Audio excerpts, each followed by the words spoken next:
1983년 여름, 이른 새벽 순천역에 서 있는 부부가 있었습니다. 정옥은 낡은 보따리를 꼭 안고 있었고 병수는 아내의 어깨를 감싸며 서울행 기차를 기다렸습니다. 병수는 아내의 어깨를 감싸며 서울행 기차를 기다렸습니다. 기차 창문 너머로 스쳐가는 논밭을 바라보며 정옥은 생각했습니다. 과연 우리가 서울에서 살아갈 수 있을까요? 병수의 거친 손이 그녀의 손을 감쌌습니다. 걱정 마. 우리 잘 해낼 거야. 서울역에 내린 부부는 당황했습니다. 사람들이 너무 많았고 모든 것이 빨랐습니다. 고물 이삿짐 차에 엮게 되지 않는 살림을 싣고 도착한 곳은 반지하 단칸방이었습니다. 벽지는 떨어져 나갔고 화장실은 밖에 있었습니다. 정옥은 눈물을 참으며 걸레질을 시작했습니다. 여기서 새로운 삶을 시작해야 했습니다. 병수는 건설 현장에서 일하기 시작했습니다. 새벽부터 밤늦게까지 벽돌을 나르고 시멘트를 섞었습니다. 정옥은 근처 식당에서 설거지를 했습니다. 손이 터지고 허리가 아팠지만 참았습니다. 저녁이면 두 사람은 라면 한 봉지를 나누어 먹으며 하루를 마무리했습니다. 어느 날 정옥이 말했습니다. 여보, 우리 아이 가진 것 같아요. 병수의 얼굴에 기쁨과 걱정이 동시에 스쳤습니다. 아이를 키우려면 돈이 더 필요했습니다. 그는 밤에는 경비일도 시작했습니다. 정옥은 임신한 몸으로도 일을 멈추지 않았습니다. 첫 아이가 태어나던 날 병수는 병원 복도에서 밤을 샜습니다. 아들의 첫 울음소리를 들었을 때 그는 마음속으로 다짐했습니다. 이 아이만은 배골케 하지 않겠다고. 정옥도 같은 마음이었습니다. 우리는 못 배웠지만 아이들은 꼭 공부시키자고 했습니다. 단칸방에서 시작된 서울살이는 힘들었지만 부부에게는 희망이 있었습니다. 서로를 의지하며 아이를 위한 꿈을 품으며 그들은 하루하루를 견뎌나갔습니다. 그 여름, 그들의 새로운 시작이었습니다. 샵샵 이유와 1990년대가 되었습니다. 정옥과 병수에게는 새 아이가 있었습니다. 장남 태수, 둘째 미진, 막내 진호. 아이들이 자라면서 살림은 더 팍팍해졌습니다. 더 넓은 집으로 이사했지만 월세는 2배가 되었습니다. 병수는 여전히 건설 현장에서 일했지만 나이가 들면서 몸이 예전 같지 않았습니다. 어느 날 병수가 허리를 다쳤습니다. 높은 곳에서 떨어진 것입니다. 병원에서는 몇 달간 쉬어야 한다고 했습니다. 하지만 쉴 수가 없었습니다. 아이들 학비, 생활비, 병원비까지. 정옥은 시장에서 떡을 팔기 시작했습니다. 새벽 3시에 일어나 떡을 쪘습니다. 무거운 떡통을 지고 시장을 다니며 목이 터져라 외쳤습니다. 장남 태수는 중학생이 되었습니다. 반 친구들은 좋은 옷을 입고 왔지만 태수의 옷은 늘 낡았습니다.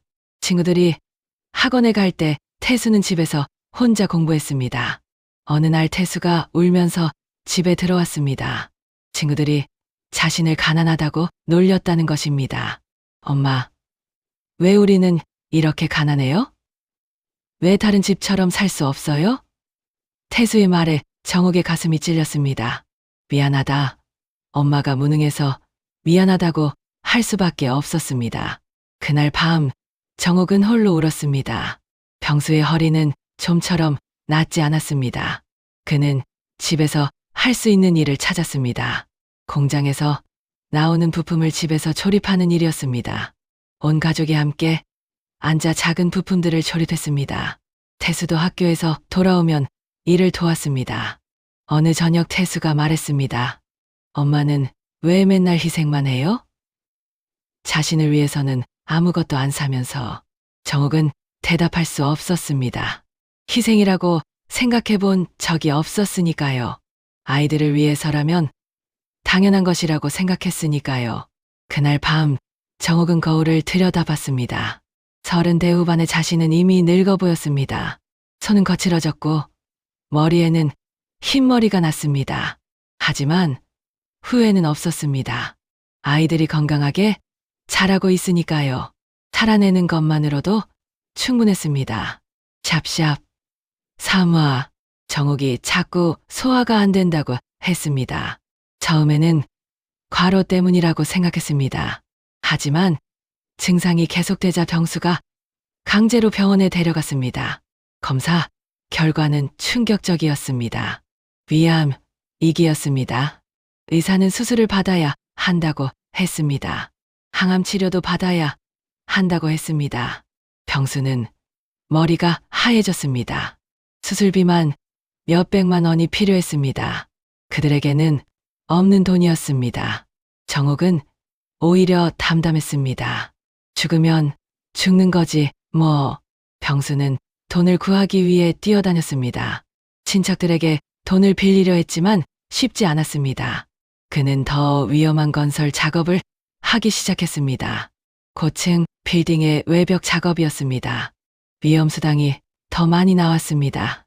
아이들은 엄마의 병을 알고 충격을 받았습니다. 특히 딸 미지는 밤마다 울었습니다. 엄마가 죽으면 어떻게 하죠? 이지는 간호사가 되겠다고 결심했습니다. 엄마를 돌보기 위해서였습니다. 수술날이 다가왔습니다. 병수는 밤샘 공사를 하고 와서 병원으로 달려갔습니다. 수술복을 입은 정욱을 보며 그는 처음으로 울었습니다. 미안해. 내가 돈을 더 벌었어야 했는데. 정욱은 그의 손을 잡았습니다. 고마워. 당신 덕분에 여기까지 왔어. 수술은 성공했습니다. 하지만 항암 치료가 시작되면서 정욱은 머리카락을 잃었습니다. 입맛도 없어졌습니다. 그래도 아이들 앞에서는 웃으려고 했습니다.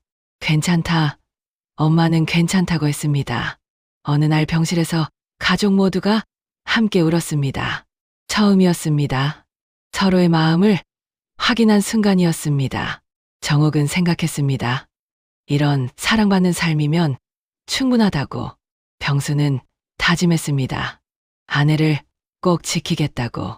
샵샵 사와. 정욱의 치료가 끝나고 집으로 돌아왔습니다. 미진이 엄마 방을 정리하다가 서랍 깊은 곳에서 편지들을 발견했습니다. 정욱이 아이들에게 쓰다가 버린 편지들이었습니다. 편지지는 누렇게 바랬고 글씨는 서툴렀습니다. 첫 번째 편지는 태수에게 쓴 것이었습니다. 태수야, 엄마가 잘못 키워서 미안하다. 더 좋은 옷을 사주지 못해서, 학원에 보내주지 못해서 미안하다. 엄마는 그를 잘 몰라서 숙제도 봐주지 못했다. 하지만 태수가 엄마의 자랑이다. 두 번째 편지는 미진에게 쓴 것이었습니다. 미진아, 딸이라서 더 신경 못 써줘서 미안해. 예쁜 옷도 많이 사주지 못했고 피아노도 배우고 싶다고 했는데 못 배워줬다. 그래도 미진이는 착해서 엄마를 많이 도와줬다. 고마워. 세 번째 편지는 막내 진호에게 쓴 것이었습니다. 진호야, 막내라서 형, 누나들 쓰던 걸 물려받아 써서 미안해. 새 것을 사주고 싶었는데 그러지 못했다. 엄마가 더 열심히 일할게. 진호는 엄마의 막내 아들이야. 미지는 편지를 읽으며 오열했습니다. 엄마가 이런 마음으로 살아왔다는 게 믿어지지 않았습니다. 미안하다는 말만 가득한 편지였습니다. 미지는 편지를 들고 정욱에게 달려갔습니다. 엄마, 왜 이런 편지를 써놨어요? 정욱은 당황했습니다.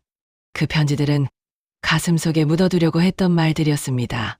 너희들에게 미안한 마음을 어디 털어놓을 곳이 없어서 편지로 썼다가 찢어버렸어. 미지는 엄마를 꼭 안았습니다. 엄마는 잘못한 게 없어요. 우리가 엄마를 자랑스러워해요. 병수도 그 편지를 보았습니다. 아내가 혼자 얼마나 많은 걱정을 했는지 알 수 있었습니다. 그는 처음으로 정욱에게 말했습니다. 고맙다. 당신이 아니었다면 우리 가족은 없었을 거다. 정욱은 울었습니다. 고마운 건 나야. 그날 밤 가족들은 서로에게 그동안 하지 못했던 말들을 했습니다. 미안하다는 말과 고맙다는 말들이 오갔습니다. 편지 때문에 시작된 이야기였지만 결국은 사랑을 확인하는 시간이 되었습니다. 샵샵 오와, 세월이 흘렀습니다. 태수는 직장을 얻어 결혼했고, 미지는 간호사가 되었습니다. 막내 진호도 대학을 졸업하고 취직했습니다. 아이들은 모두 서울 곳곳에 흩어져 각자의 삶을 살았습니다. 정옥과 병수만 남았습니다. 집이 갑자기 조용해졌습니다. 아침에 일어나면 두 사람만의 식탁이었습니다. 병수는 혼자 밥을 먹으며 생각했습니다. 언제부터 이렇게 외로웠을까? 정옥도 마찬가지였습니다. 빈 방들을 보며 아이들이 그리웠습니다. 명절이 되면 아이들이 모였습니다. 하지만 예전 같지 않았습니다. 태수는 아내와 아이들 때문에 바빴고 미지는 병원 일로 일찍 가야 했습니다. 진호는 회사 일 때문에 늘 피곤했습니다. 함께 있어도 각자 핸드폰만 들여다봤습니다. 어느 명절에 아이들이 다투었습니다. 부모님을 누가 더 모실 것인지에 대한 이야기였습니다. 태수는 장남이니까 자신이 모셔야 한다고 했지만 사실은 부담스러워했습니다. 미지는 간호사니까 자신이 더 잘 돌볼 수 있다고 했습니다. 진호는 아직 결혼도 안 했는데 왜 자신도 책임져야 하냐고 했습니다. 병수는 그 모습을 보며 마음이 아팠습니다. 아이들이 자신들을 부담스러워한다는 것을 알았습니다. 그는 조용히 말했습니다. 우리 일은 우리가 알아서 할게. 너희들 걱정하지 마. 하지만 속으로는 씁쓸했습니다. 저녁이 되어 아이들이 모두 떠나고 나면 집은 다시 적막해졌습니다. 병수는 혼자 식탁에 앉아 텔레비전을 보며 밥을 먹었습니다. 정옥은 설거지를 하며 중얼거렸습니다. 아이들이 언제 다시 올까? 어느 날 병수는 깨달았습니다. 아이들을 기르는 것만이 인생의 전부가 아니었다는 것을, 이제는 자신들만의 시간이 필요하다는 것을. 하지만 어떻게 살아야 할지 막막했습니다. 너무 오래 아이들만 생각하고 살았으니까요. 그날 밤 병수의 빈손이 조용히 식탁 위에 놓였습니다. 정옥의 손이 그 위에 포개졌습니다. 이제 우리 둘만 남았네. 그래, 우리 둘이서 잘해보자. 샵샵 6화. 정옥이 자꾸 깜빡깜빡했습니다. 처음에는 나이 들어서 그런가 보다 했습니다. 하지만 증상이 심해졌습니다. 가스레인지를 켜놓고 까먹거나 같은 말을 계속 반복했습니다. 병원에서는 치매 초기 증상이라고 했습니다. 아이들이 모여서 회의를 했습니다. 요양원에 모셔야 한다는 의견이 나왔습니다. 전문적인 케어를 받는 게 좋겠다는 거였습니다. 하지만 병수는 반대했습니다. 내가 돌본다. 평생 고생한 사람을 어떻게 남한테 맡기냐. 병수는 정옥을 돌보기 시작했습니다. 치매에 대한 책을 사서 공부했습니다. 약을 챙겨주고 같이 산책하고 옛날 이야기를 들려줬습니다. 정옥이 기억을 잃어가도 병수는 포기하지 않았습니다. 어느 날 정옥이 병수를 알아보지 못했습니다. 당신 누구세요? 왜 우리 집에 있어요? 병수의 가슴이 무너졌습니다. 하지만 화내지 않았습니다. 나는 병수예요. 당신 남편이에요. 정옥은 고개를 갸우뚱했습니다. 병수는 집을 고치기 시작했습니다. 정옥이 다치지 않도록 모서리를 둥글게 만들고 미끄러지지 않도록 매트를 깔았습니다. 벽에는 젊은 시절 사진들을 붙였습니다. 기억을 되살리기 위해서였습니다. 가장 힘든 것은 밤이었습니다. 정옥이 잠을 못 이루고 돌아다녔습니다. 병수는 함께 깨어 있었습니다. 피곤했지만 혼자 두면 위험했습니다. 때로는 정옥이 집을 나가려고 했습니다. 고향에 가야 한다면서요. 아이들이 걱정했습니다. 아버지도 나이가 드시는데 혼자 감당할 수 있겠어요? 하지만 병수는 고집했습니다. 우리 엄마를 내가 지킨다. 평생 나를 돌봐준 사람인데. 어떤 날은 정옥이 병수를 알아봤습니다. 여보, 내가 많이 힘들게 해서 미안해요. 그런 날 병수는 행복했습니다. 괜찮아. 우리 함께 있으니까. 정옥은 미소 지으며 병수의 손을 잡았습니다. 샵샵 7화. 아이들이 집에 모였습니다.